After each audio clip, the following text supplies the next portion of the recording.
Good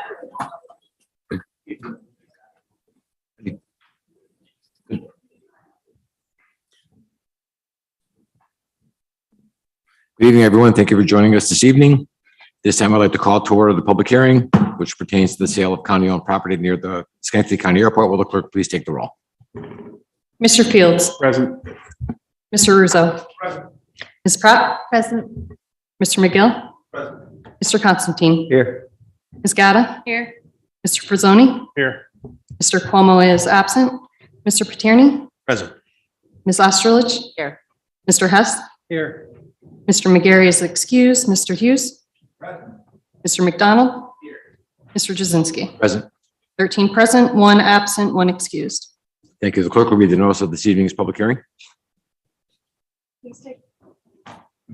Please take notice that pursuant to Section 20 of the Municipal Home Rule Law, a public hearing is hereby called upon proposed Local Law B of 2022 to be held before the Legislature of the County of Schenectady in the Legislative Chambers in the County Office Building, 620 State Street, Schenectady, New York, on the 5th day of July 2022 at 7 p.m. for the purpose of hearing all interested persons on the question of proposed Local Law B of 2022 entitled "A Local Law Authorizing the Conveyance of Real Property Owned by the County of Schenectady." Thank you. Any members of the public who would like to address this public hearing, please come to the podium and give us your name and address for the record. Anybody wishing to address the public hearing? Anyone wishing to address the public hearing? Anyone wishing to address the public hearing? Seeing none, no comments. Public hearing is now closed. We'll move to our first committee meeting of the evening, the Committee on Economic Development and Planning, to be chaired by Legislator Hughes.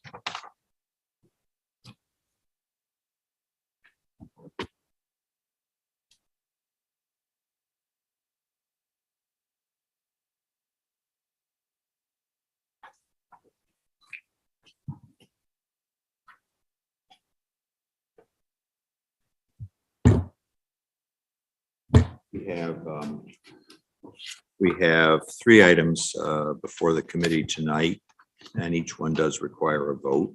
All will go on the agenda, presuming they're approved. EDP 11 is a resolution authorizing the county manager to enter into agreements to acquire real property in the town of Rotterdam for use as a sidewalk, and this project is related to the construction of Aldi's at the 5 Corners. Commissioner Ray Gillen is with me tonight, and we'll discuss the details of this. Thank you. So we all know Aldi's is building a $5 million grocery store at the 5 Corners, much anticipated by residents of Rotterdam and the Broadway corridor and Bellevue area of the city of Schenectady. The company is building a new sidewalk as part of their construction work, and I'm going to be out there with the company on Thursday reviewing their progress. They expect to open in August. They had a couple of weeks delay because of some national grid issues. Otherwise, they're right on schedule. They're building a sidewalk on the Broadway and Princetown Road. There's actually 2 parcels there. They're building it at their expense. These are county roads, and they want to dedicate the 2 parcels where the sidewalk is located along Broadway and Princetown roads. They're doing it at no cost to the county. The town will maintain the sidewalks and plow them. The town wanted the county to own the property because of the fact that the sidewalk is going to border 2 different county roads. So we're asking to move this forward this evening and next week to accept these parcels, to authorize the county manager to accept these parcels so that we can keep the Aldi project moving forward in Rotterdam at the 5 Corners. Any members have questions? Second. All in favor signify by saying aye. Aye. EDP 11 is moved. Second item is EDP 12. It's a resolution to dedicate additional parkland, about 10 acres, to the Plotterkill Nature Preserve. The area is kind of flat and would make a nice adjunct. And Commissioner Gillen can provide a little bit more detail on that as well. The Plotterkill is extremely popular. All of these outdoor venues more so since COVID. 632 acres. I checked it out. Their Google rating is sky high. We're almost 4+ stars on all the different websites. They have a very high rating. One of the best recreational assets in the county. The county partnering with Assemblyman Santa Barbara has made extensive investments out there that are just amazing. If you haven't been out in a while, it just looks spectacular. The comments on the social media were how clean it is, how good it is, how accessible the trails are. It's really a terrific, the investment that the county has made has really paid off. The county owns a 9.77 acre parcel that's adjacent to the preserve. It was taken via foreclosure. Someone actually bid on this at a county auction, paid the deposit, and then never went forward with the purchase. Because it's a landlocked parcel, it really doesn't have any commercial value, real property. And the county manager asked us to look at this, and our recommendation is that we dedicate this property as it's adjacent to the plotter kill. As Legislator Hughes said, it expands the plotter kill by almost 10 acres and makes it a permanent part of the preserve. So I think it'd be a great thing to do, and we ask for your support. I know the legislature has been extremely supportive of parks and trails and past investments in the preserve. And this is a nice way to add almost 10 acres tonight. Any questions? Just love that. I'll move that to the floor. If nobody has any questions. I'll move it to the Oh. floor. Can I have a second? Second. All in favor signify by saying aye. Aye.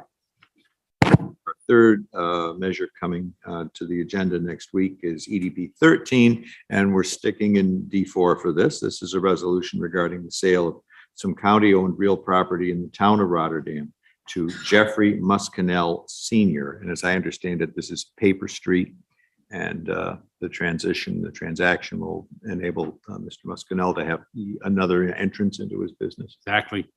You know, we're known for big projects. We're very proud of the announcement last Friday that Momentum is moving their corporate headquarters to Schenectady. They're a $7 billion company. And then SI Group is moving the bulk of its corporate staff to the harbor. They're also a multi-billion-dollar company. But the vast majority of our work every day is with small businesses that diversify our economy, that help grow the economy in Schenectady County. We don't want to be a one industry or two industry town. We've been to that movie. It doesn't end well. So we'd like to have a large, successful small business community. This company has about 10 jobs. They're an HVAC contractor, general contractor. They're growing. They're looking to hire employees right now. The parcel is a long, narrow strip along the successful county solar field, which is right next to this street. It was a paper street called Taunton Street that was never built by the town. The town actually brought us this referral or this request from this business owner. So Capital District Mechanical would like to buy this parcel that bisects two parcels that they already own. They would then construct at their own expense a new driveway down the paper street to West Side Avenue. This would help them because the street that they're on, Wedgewood Heights, is actually a very busy street. There are a lot of businesses back there, all of whom operate fleets of trucks, and it gets to be very hectic and very busy during the day. So our friends at Capital District Mechanical really want to have their own driveway, and they'll bear all the expense of that. The property is owned by the county through foreclosure.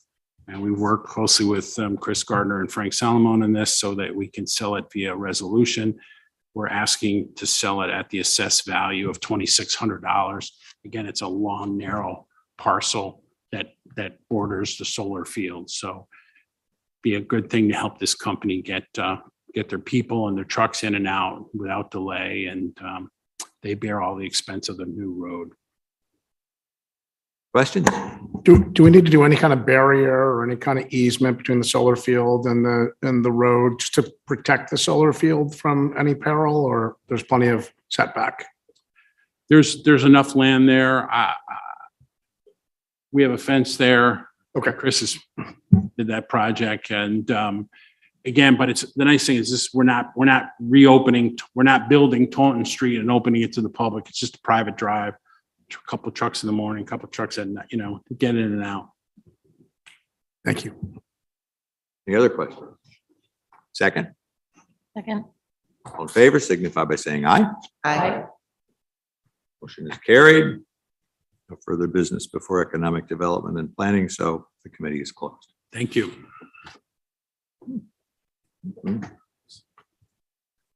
Let's go. Thank you. Our next committee is the Committee on Education and Libraries, to be chaired by Legislator Pratt.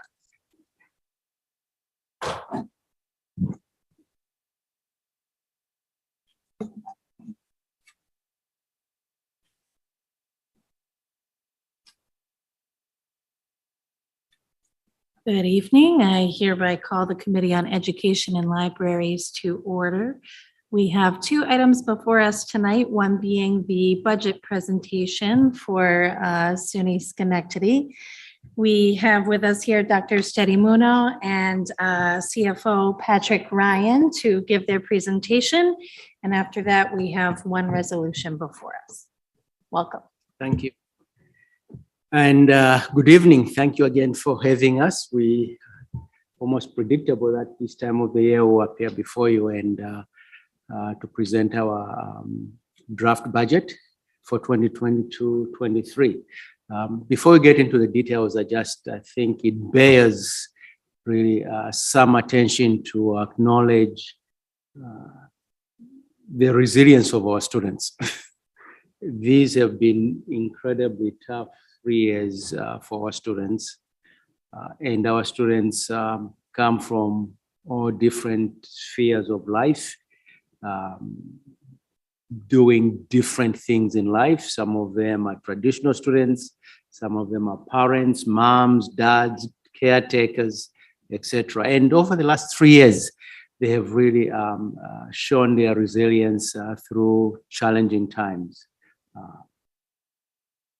Every time I walk the hallways and have interactions with our students, I'm reminded just of their inner strength. And so incredibly thankful for their resilience, their grit, their desire to continue to dream on. All of our students have incredible dreams. They want a better future for themselves, for their communities, for their kids. And these past 3 years or so have been incredibly trying for them. So my thanks to them and all the lessons that we learn from them every day. So with that, we have the operating budget before you for 2022-23 with all of its challenges. And there are certain principles that we hold as we craft this budget, these budgets. One is to make sure that we continue to uphold our integrity and our commitment to the quality of instruction that is offered, and to be really responsible stewards of the resources that come our way. And this legislature has been incredibly supportive.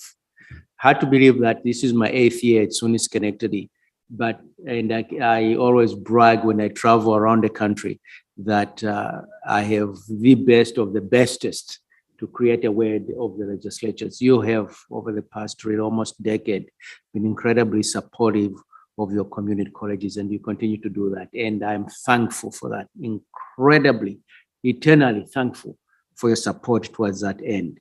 So we are mindful of that as a team when we craft this budget, that we want to make sure that we are responsible stewards, use the resources that are given to us responsibly, whether it's through the monies that we get from the legislatures, the state, as well as the past couple of years, the HAVE funds that have come our way, trying to deploy them responsibly, knowing that the well is going to dry up tomorrow, right? Though these are not funds, these are funds that are for a specific period of time. And so we are trying to be really responsible as we do that. And then navigating through the challenges of enrollment, both coming from the local area we serve, but also the broader area that we serve, but also really from the larger organizations or larger entities such as the state and the federal government, being aware that that support has over the last decade or so dwindled. And so we are trying to be really responsible in that manner. And then there's some external factors that we have to deal with. The pandemic that we all live in, don't need to expound on that. But we also have labor contracts that we have to deal with. And I say that in a good way. You know, we have an incredible, supportive employee base. But we also realize that there are labor contracts that we need to honor. And we just settled, and this legislature will see our final, at least for the next 4 or 5 years, contract coming before you. But as much as we honor our students, we need to honor our employees as well. They do good work, amazing work, and they have been called upon to even doubly do the work in supporting our students over the past several years. So we are cognizant of that.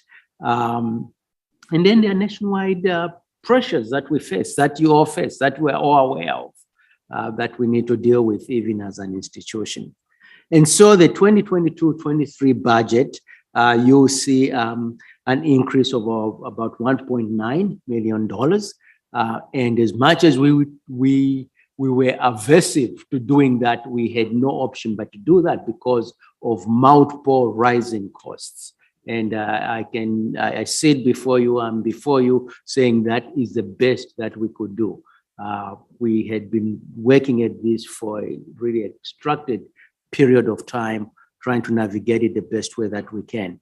The nationwide inflationary pressures on our operating budget, they are real, they are here, and we need to navigate them. And so I think this is a responsible and responsive budget as well that we are presenting before you. And so with that, I'll hand it over to my colleague, Vice President Ryan, who is our Vice President for Administration and Finance, to go through the rest of the slides. And I also want to introduce our Chief of Staff, Dr. Amin Shabazz, who is back there, who has done an incredible job of helping us through this process. So with that, Vice President Ryan, please. Thank you, Dr. Mono. So first item is state aid. For the 22-23 year, 22-23 budget year, New York State approved the greater of $2,999 per full-time funded equivalent student, or FTE, or the equivalent of the 21-22 base aid amount. So for SUNY Schenectady, our 21-22 state aid amount was $8,033,499. And in 22-23, our aid will be $8,123,124, which includes the base aid amount of the current year, plus our rental aid, because we rent some properties around Schenectady. And then also we have a new item, which is enrollment aid of $94,000. So that's our state aid for 22-23. There are some assumptions for enrollment. Our total full-time and part-time regular enrollment is projected to be the equivalent of the 21-22 budgeted enrollment. So what we're saying is our projected enrollment is going to be flat from this year to next year, but our actual enrollment was a little bit less than our budgeted enrollment in 21-22. Okay, so we're projecting a little tick up, and our indicators right now are showing we are seeing a little tick up in enrollment, so it's going in the right direction.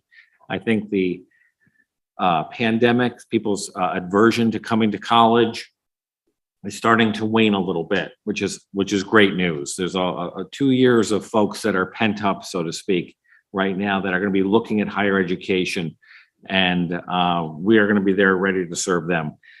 Our college and the high school enrollments are anticipated to remain flat from the 21-22 budgeted levels.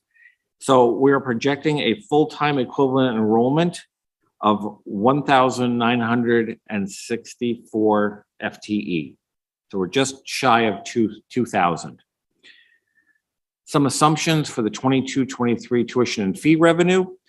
We are estimating our tuition revenue is going to increase by about $244,000, and that's because we are proposing a small tuition increase for this year, which I'll get into detail in a few minutes. And our tuition fee revenue is going to decrease. by an estimated $157,000. And that is due to the elimination of the online course fee. The college has had an online course fee for over a decade. It came into being because when we were developing online courses to deliver via electronic modalities, we had to pay faculty members to develop those courses. We are eliminating that fee. Most of the community colleges in the SUNY system already did away with it. So we are going to eliminate that fee to simplify things. And we're going to adjust our technology fee, raise that up a little bit, but not the full amount of the loss of student revenue from the online fee. So that's going to spread this cost across all students that are just the online courses. Overall 22-23 revenues. This is a summary of where the revenues are going to come from. $8,154,700 from the state, or I'm sorry, from tuition. We have $2.2 million in student fees, $15.6 million in governmental support. That will include the county and the state. $82,000 in other revenues. Those are revenue generating activities that the college has, mostly in workforce.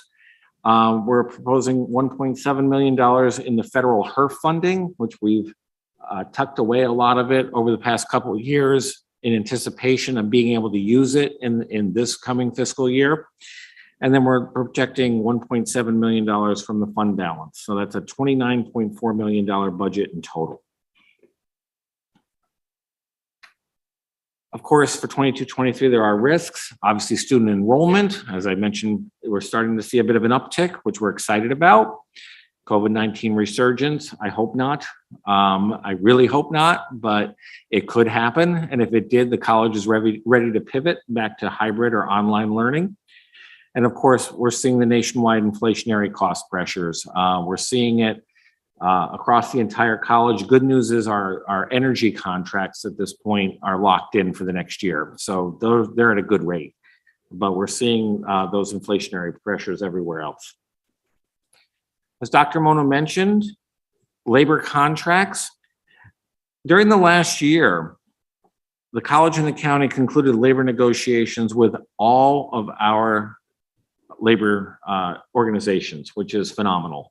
So CSEA, thank you, Chris, for your leadership in that. The CSEA agreement's in place for 5 years. The Union of Faculty Professionals, we also did a 5-year agreement. The SEIU Adjunct Union, we did a 5-year agreement. And then now the Chairpersons, Administrators, and Directors Association, CATA, we just finished negotiations with them, and we're looking at a 6-year agreement with them, and that will be brought to the legislature next week. So great news on that. The Excelsior Scholarships, if you're familiar with this program through the state, Excelsior Scholarships, for students, it's for students whose aid is not covered by other sources. They're eligible for Excelsior Scholarships. And in 2016-17, when that program was put in place, they locked the tuition rate to equal the college's tuition at that time. And the amount the state would pay for that program didn't shift all the way up until this current year. So anyone on an Excelsior Scholarship, the state is paying the equivalent of 16-17's tuition rate, which is a while ago. For the college, it's about $84,000 that we were not realizing from this program. And the state legislature this year decided to true up the Excelsior Scholarship. So now that it'll match the college's actual tuition rate. So that's, again, another revenue boost for us, which is long overdue. So we're excited about that. Retirement, in the budget, we tucked away about $75,000 for folks who retire and get the payout of their sick benefits. That's a negotiated benefit. So we put that away each year in anticipation of retirements from the college. Some of the detail on tuition and fees and the fund balance. The 22-23 budget includes a 2.3% per credit tuition increase. So the part-time tuition will be $196 per credit hour. That's a $4 increase over the current tuition, part-time tuition rate. Full-time tuition per semester will be $2,352. we're still amongst one of the lowest tuition rates in the entire SUNY system. Online course fee, as I mentioned before, is eliminated. The technology fee will increase to $29 per credit or $384 per semester. Our transportation fee will remain the same at $10 per credit hour for part-time students and up to $82 per semester for full-time students. Tuition and fees, we discount by about $300,000 for bad debt, which equals about 3.5% of the tuition and fees. We are estimating a use of $1.7 million in HERF money. That's the federal aid that went to the colleges a couple of years ago. So we have a few of those dollars in savings that we're going to apply to this upcoming year. And then for this year, we're going to be looking at $1.7 million from the fund balance. Next item is our fund balance history. As you can see in the last 2 years, the fund balance is ticking up due to that money we've saved from the HERF funding that we were able to draw down in the prior years. So our fund balance has been growing, and what we're proposing to do is to use that savings in the upcoming year. The college is requesting a 2% increase in operating support from the county. That's a total of $48,000, which would bring the county support for 22-23 to $2,458,955 in 22-23. Chargeback revenues are estimated at $5 million next year, and about 45% of the students at SUNY Schenectady are designated as out of county. Some of the major initiatives for 22-23. We are adding to our full-time faculty. The college has been short, so to speak, on full-time faculty over the years, and we're making an investment in supply chain management, which is a new program. College needs a full-time biology faculty member. Again, a very popular program, which really can benefit from a full-time faculty member. We are doing a partial integration of 5 student success coaches. 4 years ago, we received a Title III award from the federal government, which paid for success coaches. And part of that grant required us to integrate those positions into the operating budget. And this budget this year is going to bring the integration most of the way into the operating budget. So we're bringing those 5 success coaches in. Very important positions to help the students navigate college and to continue persistence toward degree.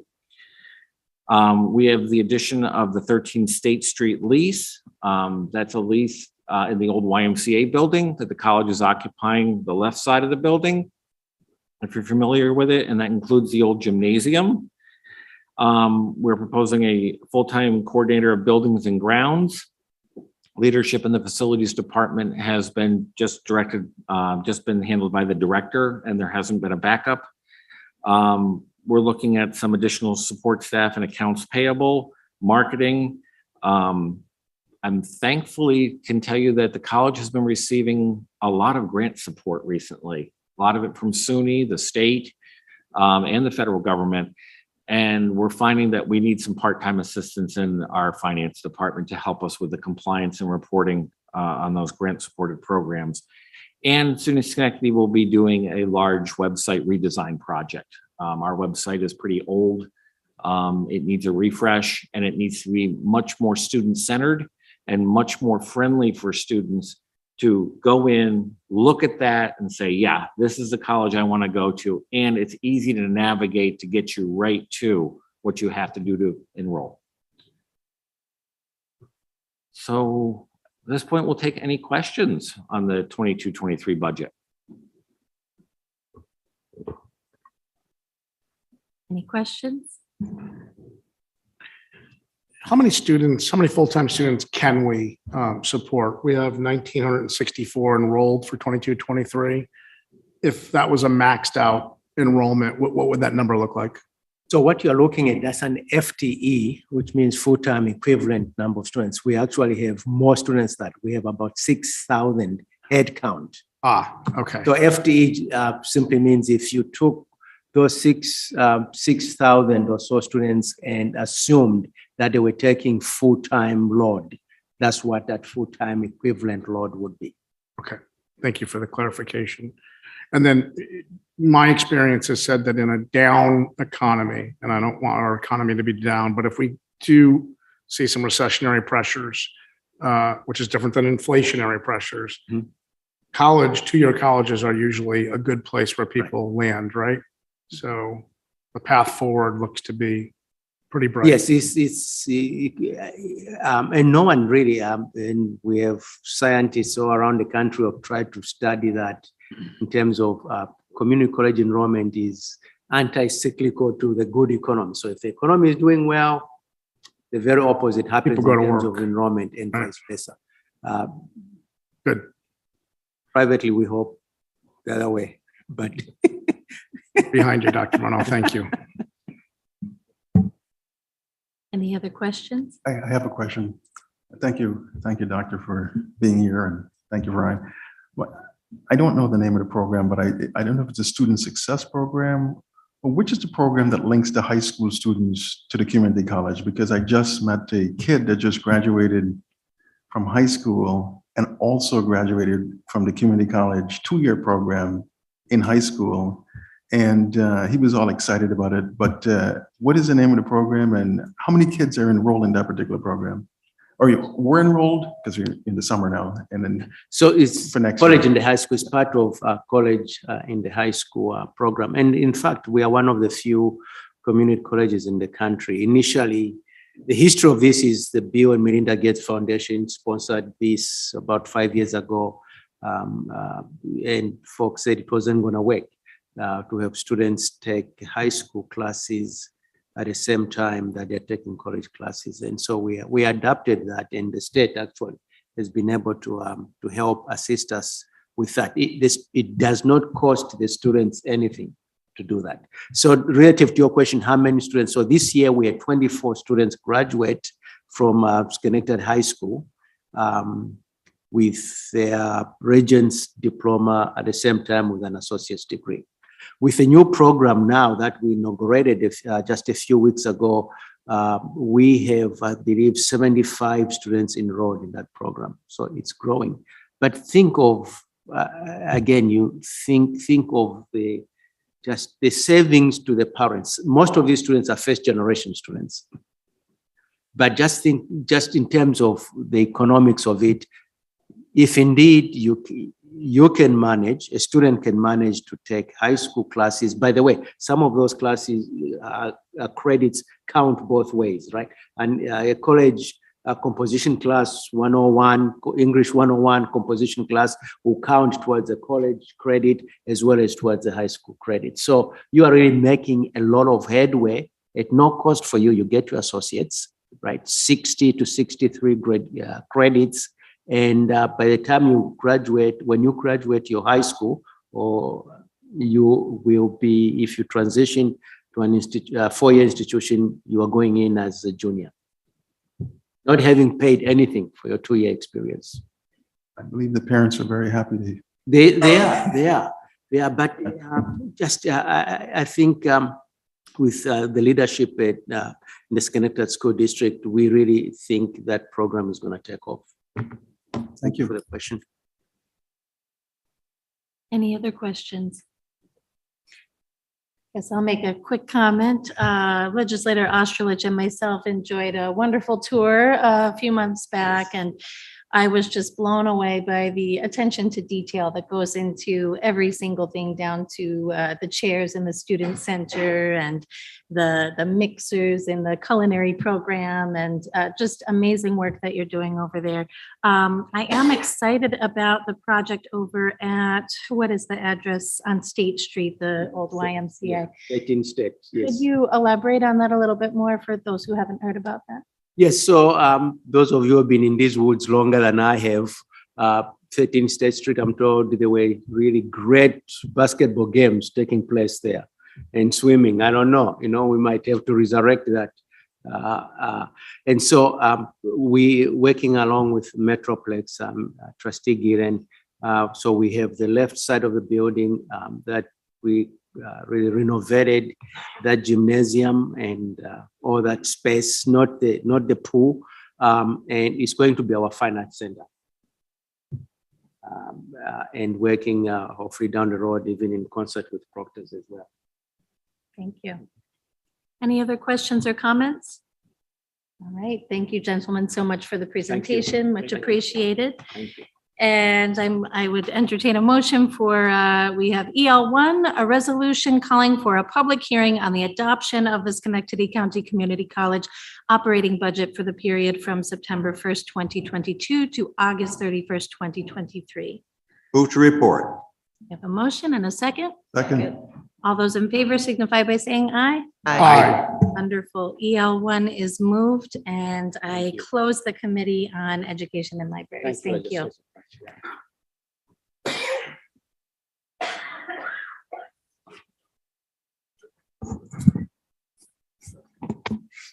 Thank you.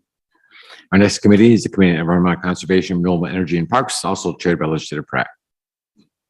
Okay, I hereby call the Committee on Environmental Conservation, Renewable Energy and Parks to order.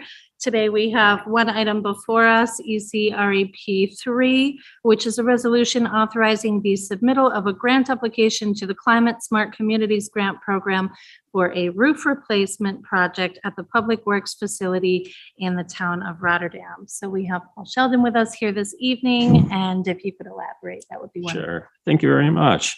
We're going to be replacing the roof over the administrative part of the Public Works building next year.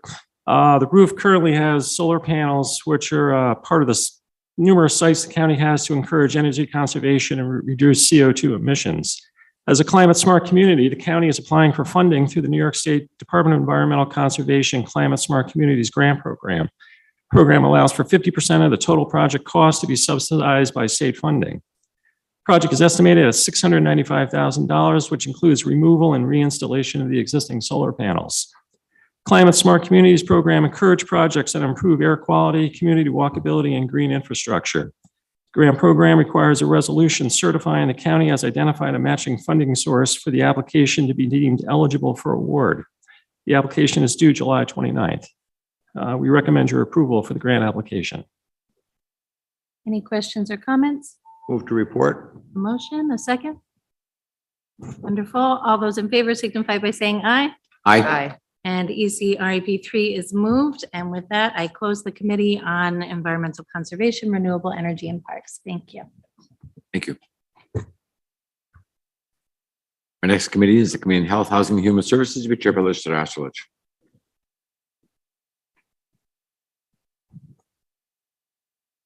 I tried.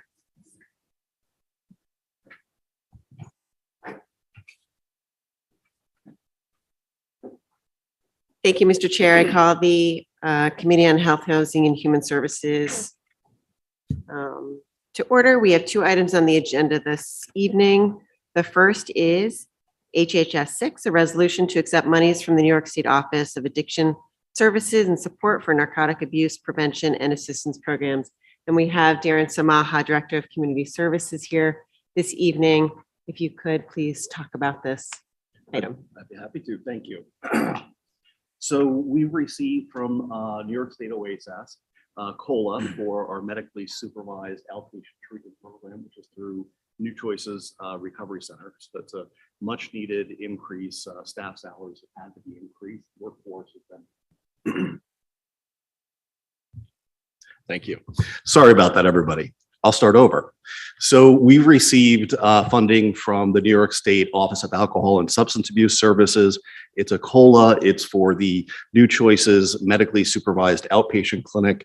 Much needed funding really to help support direct care workers who deal with and treat some of our vulnerable citizens. So we're happy about that. That's $92,032. We also have a smaller amount of funding, $5,282 to be applied against our dual recovery coordinator position in the Office of Community Services. And there's no cost associated with this funding. Thank you. I have a motion to report. A second. So moved. All those in favor? Aye. Any opposed?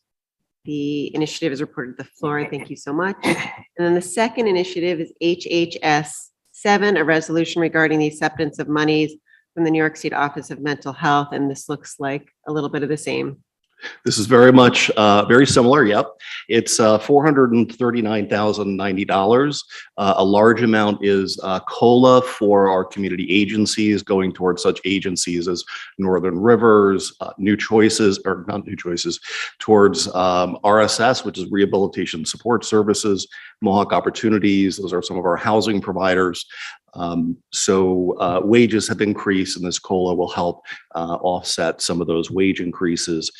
And in addition to that, we have more money for the Dwyer Veteran Peer-to-Peer Outreach Program, $105,000. So we're really looking to use that to enhance the program, to develop a program coordinator position, which we're in conversations with the county manager's office to create a county position where an individual who's a veteran, a peer themselves, would provide direct peer-to-peer services to veterans.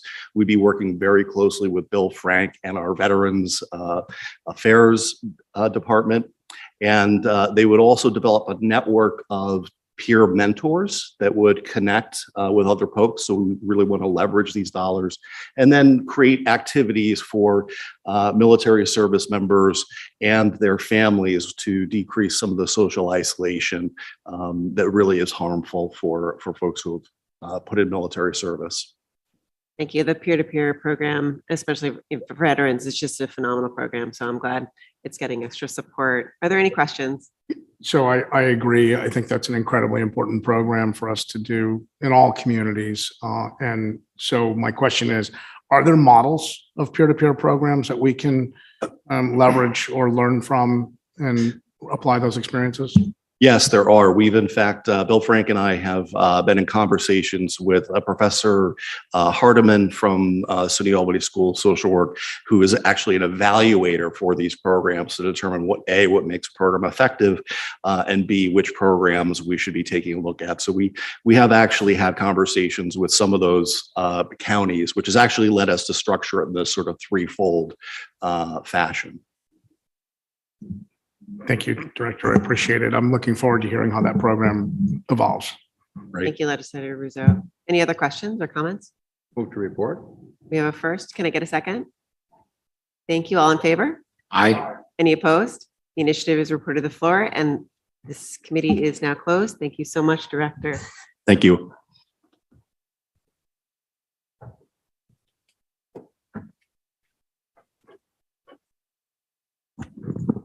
Thank you. Our next committee is the Committee on Labor and Civil Service, to be chaired by Legislator for Zoning.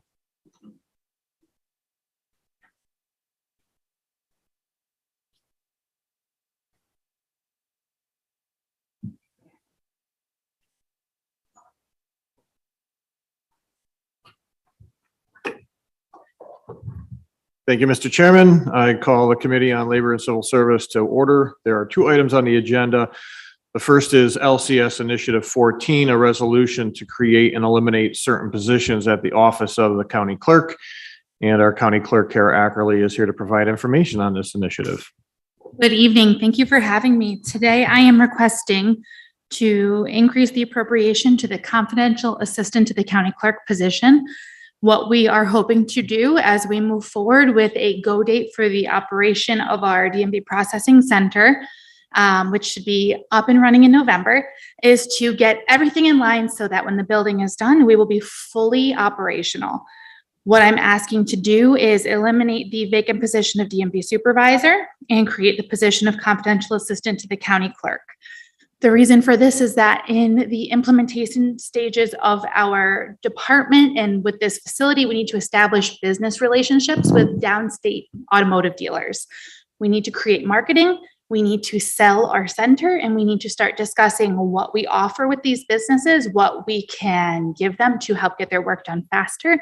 And this exceeds the scope of what a motor vehicle supervisor can do. According to the CSEA job specs, a motor vehicle supervisor is a high-level clerical position tasked with staff supervision and office management. So in the implementation stage of this dealer processing center, where we are soliciting work, we are establishing business relationships, we need a little bit more leeway so that we're not working out of class. This is a budget neutral request, as the supervisor position has a higher salary than what the assistant position would be. Second. All those in favor, please say aye. Aye. Aye. Any opposed? The initiative is reported to the agenda. Thank you. Thank you very much.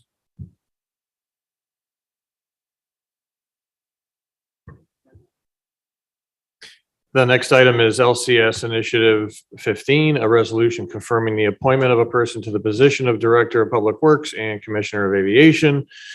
County Manager Rory Flumen is here to provide information on this initiative. Thank you, Mr. Chairman. As we know, Paul Sheldon, our professional engineer, and I was surprised to realize this 34 years you've been with the county since 32. 32 Yeah. years with the county. That's a lot. Started out as a civil engineer, rose to senior civil engineer, became director of engineering. He is our PE for the county in pointing Paul, going out to find another professional engineer to support all of our engineering projects countywide. Certainly will be an interesting process. He is certainly a blessing to all of us. We've heard him describe road and bridge projects for many years to the county legislature. So I was very pleased when he agreed to be our new Public Works Director, Commissioner of our airport. So tonight I'm coming to you asking for your confirmation for the appointment of Paul Sheldon. Thank you. Very honored that the manager came to me to ask me to do this position. I was a little reluctant in the beginning, but I definitely feel like it's a good position for me to fill. I'm pretty excited to see what happens. Thank you. Are there any questions or comments? Thank you, Mr. Chair. I just want to take a moment because you rarely get these moments to really commend employees and staff for doing good jobs. And Paul goes well beyond staff at this point. He is just a leader on so many projects, brings many ideas. And in LD3 and District 3, he's done a phenomenal job with really, really landscape changing projects that have made and will make life easier and better in our area. So I thank you for your work so far. I'm surprised to hear that you're reluctant to do it because I think it's just a perfect match. So thank you. Congratulations. Thanks. Mr. Chairman, County Manager Paul, I am very pleased to see that you've accepted this position as the Chair of Public Facilities, Transportation and Infrastructure. I always look forward to working with you. Now I look forward to continue working with you in your new role. So congratulations, and strongly encourage everyone to support Mr. Sheldon on this. Thank you. Any other questions or comments? Move to report. Is there a second? All those in favor, please say aye. Aye. Any opposed? The initiative is reported to the agenda. Thank you. That concludes our business. The Committee on Labor and Civil Services is now closed. Thank you. Our next committee is the Committee on Public Facilities, Transportation and Infrastructure, to be chaired by Legislative Attorney.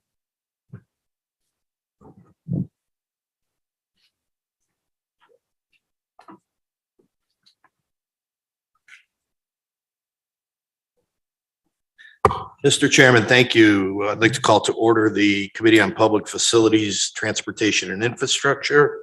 This evening, we have one item on the agenda, PFTI 10, resolution to amend the 2022 capital improvement program to provide funding for Kitcher conveyor system repairs at the Schenectady County Correctional Facility. Tonight, we have our Commissioner of Finance, John McPhillips, with us to explain. Thank you, Mr. Chairman. This is a request to increase one of the capital projects that was adopted as part of last year's capital plan.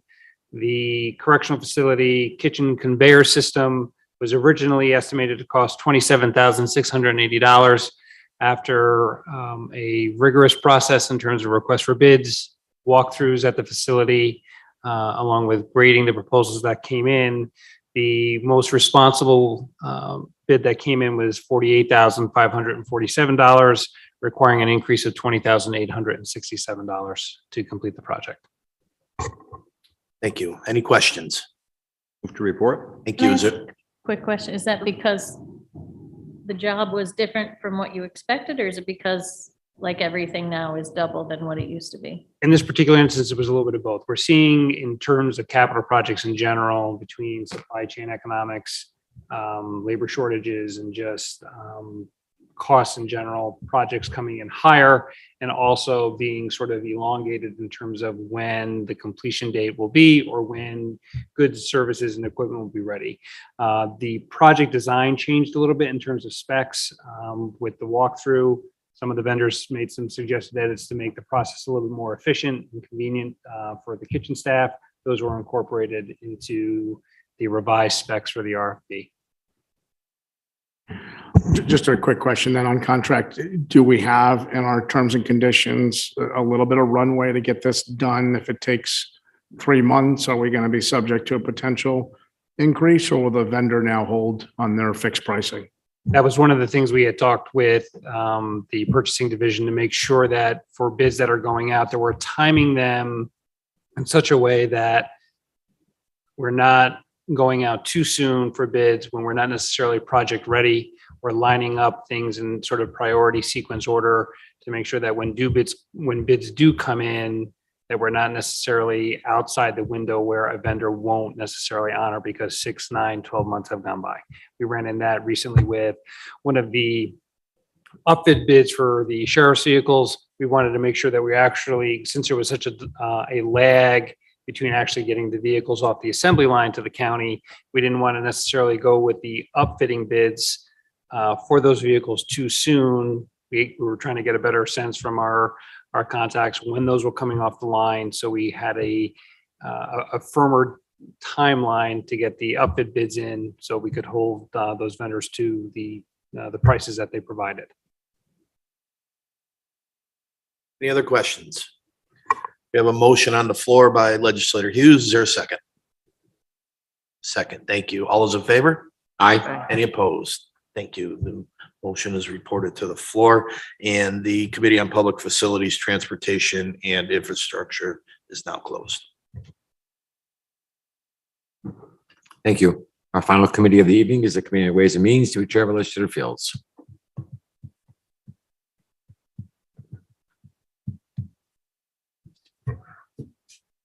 Thank you, Mr. Chair. The Ways and Means Committee now commences. At this time, we have a fantastic agenda in which we've heard from every other prior committee. Mr. Chairman. Mr. Hughes, I would love to hear what you have to say. Given that the agenda consists entirely of dual referrals from other committees that were thoroughly discussed tonight, would you entertain a motion to move this calendar in its entirety?